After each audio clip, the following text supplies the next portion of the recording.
Di masa pandemi, sehat adalah aset utama kita. Yuk jaga kesehatan sambil tetap di rumah saja dengan cara alami dan islami.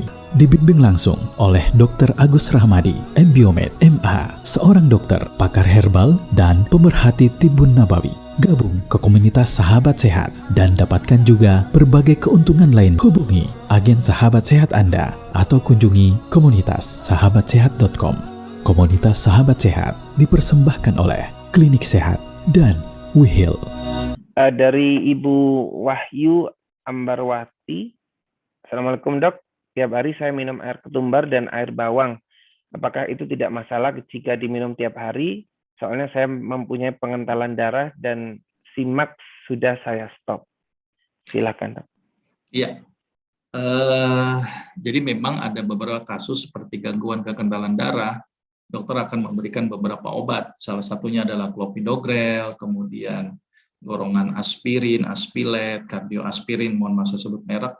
Itu memang obat-obat yang standar baku untuk mengencerkan darah. Tapi ternyata obat-obatan ini kadang-kadang membuat kita tidak nyaman, khususnya pada penderita penyakit gastritis atau penyakit lambung. Itu menyebabkan timbulnya iritasi. Maka itu kadang-kadang beberapa pasien saya coba ganti. Salah satunya yang saya berikan adalah lumbrokinase atau enzim cacing. Ya, itu juga ternyata dipakai dalam dunia kedokteran untuk pengencer darah.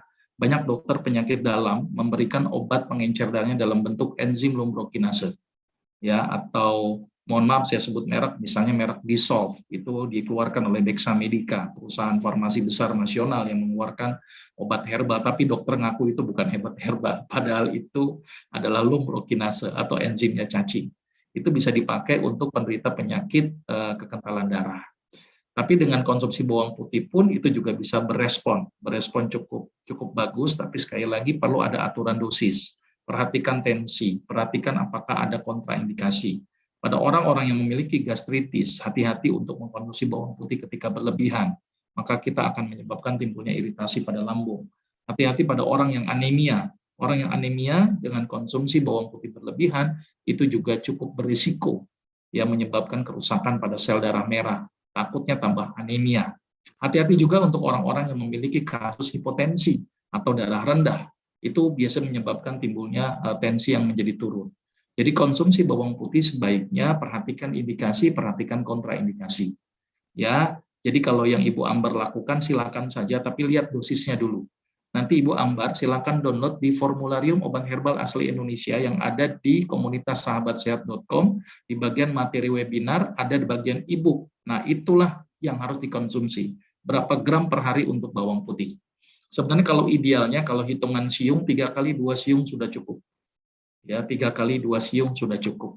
Buat saya bawang putih saya sudah cukup. Misalnya bawang putih diulek aja tuh sama cabai untuk sambal itu sudah cukup sebenarnya. Ya, kalau nggak punya sakit mah.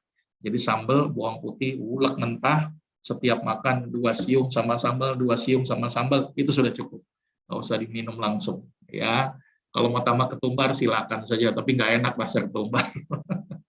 Mendingan bawang putih saja. Bawang putih sudah terbukti mampu memiliki efek pengencer darah.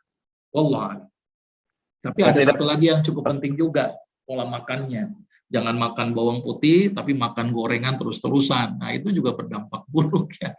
Jadi perhatikan pola makan. Sama jangan makan bawang putih, stresnya terus-terusan. Jadi harus seimbang nih antara pola fisik, pola makan.